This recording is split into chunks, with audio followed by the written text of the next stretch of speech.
전세 사기 피해가 확산하면서 부동산 시장이 말 그대로 흉흉합니다. 네, 혹시나 보증금을 돌려받지 못하는 건 아닐까 전세 기피 현상까지 뚜렷해지고 있는데요. 남의 일이 아닙니다. 오늘 출근길 인터뷰에서 전문가와 해법 찾아보겠습니다. 뉴스캐스터 연결합니다. 박서희 캐스터. 수요일 출근길 인터뷰에서는 한양대 도시공학과 이창무 교수를 만나 얘기 나눠보겠습니다. 안녕하세요. 네, 안녕하세요. 네. 전세 사기 수법이 나날이 진화하고 있습니다. 어떤 상황을 직면했을 때 이 전세 사기를 의심해 보는 게 좋을까요?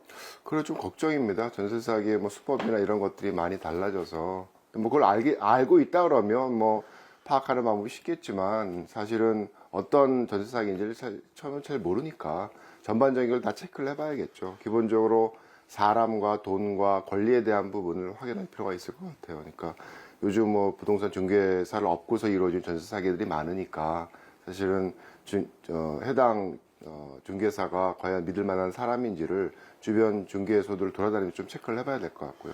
그 다음에 임대인의 경우에 과연 믿을 만한 사람인지 요즘 뭐 세금에 대한 체납에 대한 부분을 확인할 수가 있으니까 이제 그런 체크하는 과정을 진행을 해야 될 것 같고, 그 다음에 내가 계약하고자 하는 전세금이나 또 거기에 기반이 되는 매매가가 과연 시세가 너무 높은 건 아닌지 뭐 이런 것도 좀 체크를 해야 될 것 같고요. 마지막으로 권리에 대한 부분은 등기부 등본을 통해서 나보다 앞선 근저당 설정이 있는지 없는지는 여러 시점을 통해서 이제 확인할 필요가 분명히 있어야 된다고 생각을 합니다.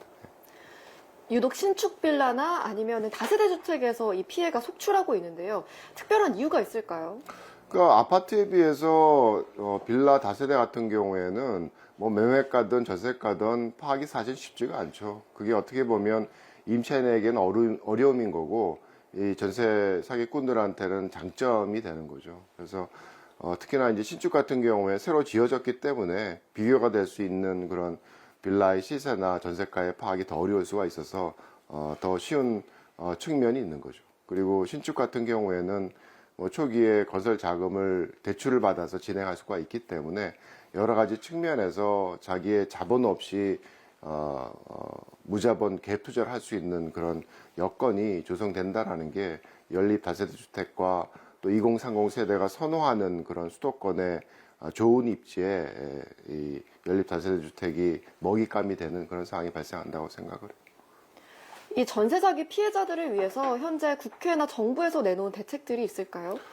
지금 정부 여당의 안으로 나온 게 아마 뭐 27일 안으로 발의를 한다고 제가 얘기를 들었는데, 그러니까 기본적으로는 전세 사기 임차인에게 이제 경매 낙찰 가격에 우선 매수권을 주는 그런 법안을 지금 통과시키고자 하고 있죠. 그래서 제가 갖고 있는 뭐 자료를 가지고 분석을 해보면 보통 낙찰가율이 한 60% 수준, 그러니까 뭐 시세 한 60% 수준으로 매입할 수 있는 조건이 되는데, 뭐 그렇다 그러면 이 자기가 갖고 있는 전세 보증금에 대한 부분을 재매각했을 때 시세 한 80% 수준만 받고 팔아도 뭐 전세 보증금을 확보할 수 있는 그런 상황이 돼서 뭐 어떻게 보면 뭐 자금 여유가 있는 전세 사기 임차 가구에게는 뭐 상당히 좋은 대안이라고 생각을 합니다. 다만 이제 자금 여력이 없는 그런 가구의 경우에는 이 LH에서 우선 매수권을 대신 활용을 해서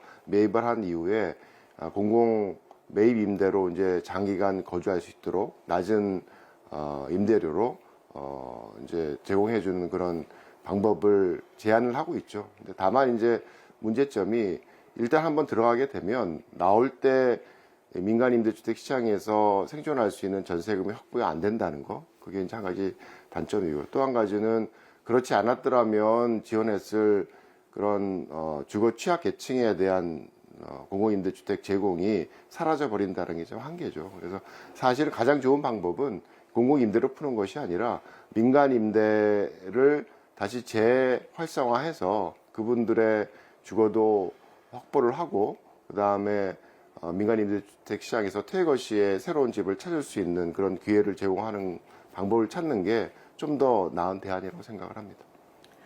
그렇다면 이 소중한 전세 보증금을 어떻게 지켜낼 수 있을까요?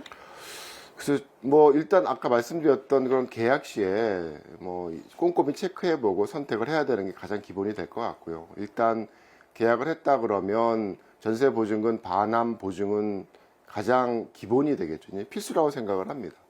또 한 가지는 뭐 전세가 갖고 있는 그런 위험성이라는 게 이 뭐 시장 자체가 주택 시장이 옛날처럼 이렇게 빽빽하게 막 연결되는 구도가 아니기 때문에 상당히 뭐 이런 위험들이 재발될 수가 있어서 점차적으로 뭐 전세값이 올라간다든가 주거 이동을 하게 되면 보증금의 비중을 줄이면서 월세를 좀 내더라도 뭐 준전세 정도로 선택을 하시는 게 향후에 어떤 안전한 그런 임대 계약을 하는 바람직한 방향성이라고 생각을 합니다. 네, 오늘 좋은 말씀 고맙습니다. 네. 지금까지 출근길 인터뷰였습니다.